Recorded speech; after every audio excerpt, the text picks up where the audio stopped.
چلو چھوڑو چھوڑو یار چلو تو غلطی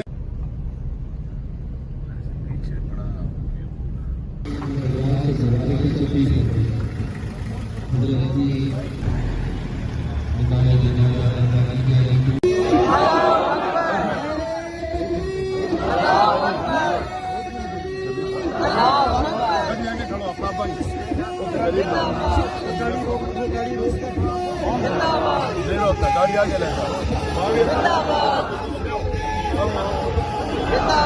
الرحمن الرحیم ولا تقولوا لمن يقتل في سبيل الله اموات اکرام کے ملفوظات آپ سنیں گے. الحمدللہ علاقے بھر کے علماء کرام اسی طرح انشاءاللہ جب تک زندہ رہیں گے تحفظ ناموں سے صاحب کام کرتے رہیں گے انشاءاللہ.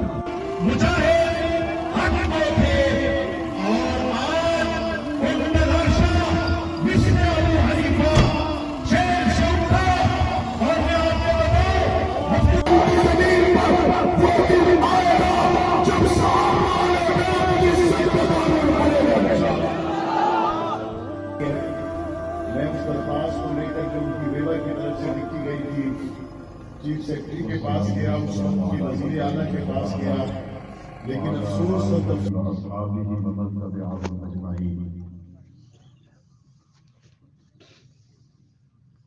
مفتی عید محمد شہید رحمۃ اللہ علیہ کے نماز جنازہ میں تشریف لانے والے بزرگوں, نوجوان ساتھیوں,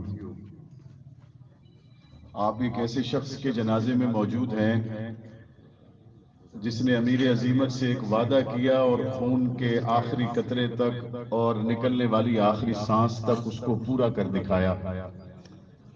بلانے والا بلاتا ہے, اس کے اخلاص میں طاقت کتنی ہے. بلانے والا بلاتا ہے, کس کوز کے لیے بلاتا ہے. اگر لوگوں نے اسے نہ دیکھا ہو تو اس بلانے والے کا اخلاص کتنا ہے, اس بلانے والے کا کوز کتنا بڑا ہے. اس پر جام شہادت نوش کرنے والے, کال کوٹڑیوں سے نکلنے والے جنازے اس بات کا آج بھی تعارف کروا رہے ہیں کہ امیر عظیمت رحمت اللہ علیہ نے جو سوچ دی, جو فکر دی, وہ اتنی بلند تر تھی کہ اس پر ایک مرتبہ نہیں 1000 مرتبہ اپنی جوانیوں کو, زندگیوں کو قربان کیا جا سکتا ہے. آپ اس بات سے آگاہ ہیں حضرت مفتی عید محمد رحمت اللہ علیہ 20 سالہ اسارت میں جو آخری 6-7 سال کا عرصہ ہے وہ جس تکلیف میں رہے, ان کی آنکھوں کی بینائی جا چکی تھی. پچھلے دور حکومت میں مجھے ان کی بیوہ کے ذریعے یہ اطلاع ملی, ان کا بیٹا حسان مجھ سے رابطے میں تھا. پتہ چلا کہ حضرت مفتی صاحب کی ایک آنکھ صحیح آپریشن نہ ہونے کی وجہ سے ضائع ہو چکی ہے اور دوسری آنکھ خراب ہوتی جا رہی ہے. میں اس درخواست کو لے کر جو ان کی بیوہ کی طرف سے لکھی گئی تھی چیف سیکرٹری کے پاس گیا, اس وقت کے وزیر اعلیٰ کے پاس گیا, لیکن افسوس صد افسوس ہماری حکومتیں جب کوئی کام نہ کرنا چاہیں تو ڈاکٹر سے یہ لکھوا لیا گیا کہ مزید علاج نہیں ہو سکتا. اور وقت گزرنے پر اطلاع ملی کہ حضرت مفتی صاحب کی دوسری آنکھ کی بینائی بھی ختم ہو چکی ہے. وقت گزرتا گیا, حضرت مفتی صاحب کی طبیعت بگڑتی چلی گئی. چلتے چلتے چلتے چلتے پھر وہ وقت آیا جب جیل کے اندر ان کی دونوں آنکھیں بینائی سے محروم ہو چکی تھی. کبھی ٹھوکر کھا کے کہیں گر جاتے, کبھی ٹھوکر کھا کے کہیں گر جاتے. میں یہاں نماز جنازہ کی اس اجتماع میں اگر یہاں رپورٹنگ کرنے والے لوگ موجود ہوں تو ان کے ذریعے حکام بالا سے پوچھنا چاہتا ہوں, جیل کے مینیو کے مطابق ایک قیدی کو کھانا پینا, وہاں علاج معالجہ کی جو سہولتیں ملنی چاہیے, مفتی صاحب کی زندگی اللہ نے جیسی لکھی اسی وقت میں پورا ہونا تھی. لیکن ہمارا سوال ہے ساہیوال جیل کی انتظامیہ نے ان کے علاج کے لیے بہتر طور پر انتظامات کیوں نہیں کیے؟ ہمارا سوال ہے ساہیوال جیل کی انتظامیہ میں وہ گنڈا، وہ دہشت گرد پولیس کا افسر کون تھا جس نے مفتی صاحب کے چہرے پر مکہ مارا اور ان کے سامنے والے 2 دانت شہید ہو گئے؟ ہم پوچھنا چاہتے ہیں وہ ظالم کون تھا جس کو ان کے سینے میں قرآن مجید کا لحاظ بھی نہ آیا؟ وہ ظالم کون تھا جس کو مفتی صاحب کے سجدوں کا لحاظ بھی نہ آیا؟ جب ان کی آنکھوں کی بینائی چلی گئی، ہائے وائے کرنے کی بجائے یہ وہ مرد کلندر تھا جس نے کال کوٹڑی میں نابینا ہونے کے بعد اللہ کے قرآن کا حفظ مکمل کر لیا۔ وہ ایسا تقوی کا پہاڑ، وہ ایسی تقوی کی سرزمین، وہ ایسا اپنی جبین نیاز سے اللہ کے حضور کال کوٹڑیوں میں سجدے کرنے والا سپرنٹینڈنٹ جیل، تمہیں تو چاہیے تھا کہ اس سے دعا کرواتے، وہاں ساہیوال کی انتظامیہ کو تو چاہیے تھا ایسے فرشتہ صفت آدمی سے اپنے بچوں کے لیے اور اپنی بخشش کے لیے اور اپنے والدین کے لیے، ملک کے لیے دعا کرواتے۔ تم نے اس کو دوائی تک فراہم نہیں کی، تم نے اس کو جیل کے اندر جو ایک قیدی کی سہولیات ہے وہ تک نہ دی۔ تمہیں پتہ نہیں یہ اس محمد عربی کے نام پر ملک بنا ہے جس نے کافر قیدیوں کی بھی رات کو آواز سنی تو حضور نے فرمایا ان کے ہاتھوں کی رسیاں ڈھیلی کر دو، کہ محمد اس بات کو گوارا نہیں کرتا کہ کافروں کی ہاتھوں کی رسیاں ٹائٹ ہوں اور اس کی وجہ سے وہ کرارے ہوں۔ آج کلمے کے نام پر بننے والے اس ملک میں ایک قرآن کا حافظ، ایک دین کا عالم، علماء کا استاد، قرہ کا استاد کس طرح تڑپ تڑپ کر جان رب کے حوالے کر گیا۔ میں کہتا ہوں آج کا دن عید محمد کے لیے عید کا دن ہے، آج کا دن عید محمد کے لیے کامیابی اور کامرانی کا دن ہے۔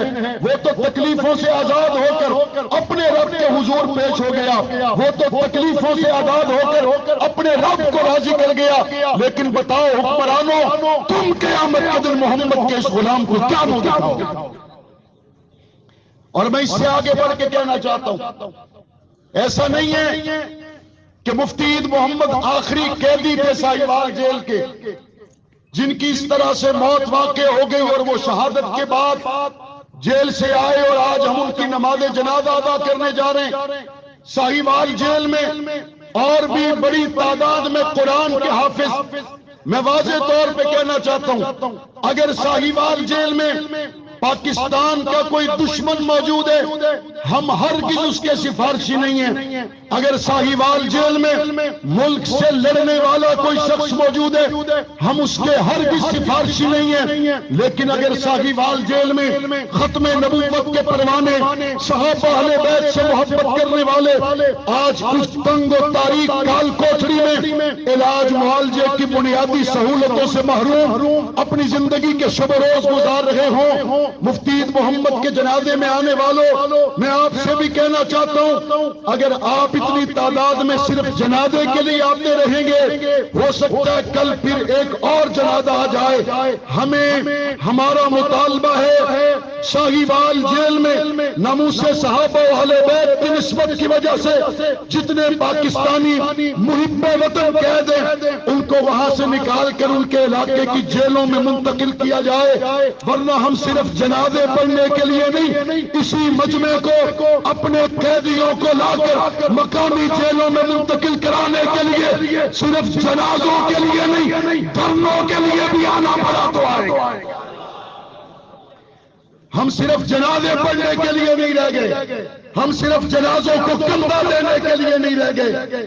الیکشن کا ماحول تھا، مجھے مفتی صاحب کی طرف سے لکھا گیا ایک خط موصول ہوا، انہوں نے کہا سنگیا جس ٹائم جوان آ جیل کٹی ہے ہوں میں بزرگ ہو گیا کہ اکھیاں نہیں بنائی بھی چلی گئی ہے، اور مفتی صاحب نے کہا اگر ہو سکے تو میری جیل راول پنڈی جیل ہو جائے، مجھے علاج معالجے کی کم از کم سہولتیں مل جائیں گی۔ یہ وہ وقت تھا جب الیکشن کا دورہ تھا، میں انتظار میں تھا کون وزیر جیل خانہ جات بنے، کون نئے چیف سیکرٹری اور ہوم سیکرٹری آئیں، میں یہ عرضی لے کے ان کے پاس جاؤں اور میں تمہارے پاس ایک حافظ قرآن کی علاج کی سہولت کا سوال لے کر آیا ہوں۔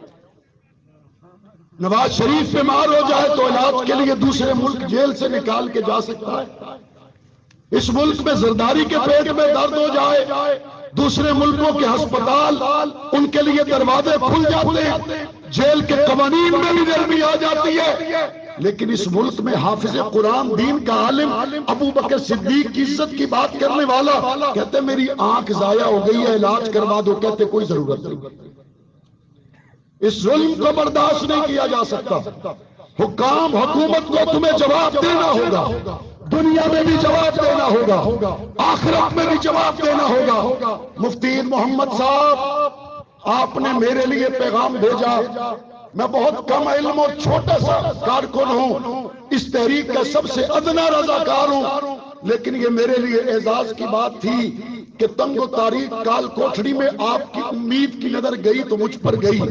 میں اس امید کو پورا نہ کر سکا، لیکن آج آپ کے جنازے میں یہ کوشش ضرور کریں گے اور بطور جماعت یہ کوشش کی جائے گی کہ ہمارے باقی رہ جانے والے ساتھی جو کال کوٹھڑیوں میں علاج معالجہ تک کی سہولیات سے محروم ہیں، اس ظلم کو ہم گوارا نہیں کریں گے انشاءاللہ.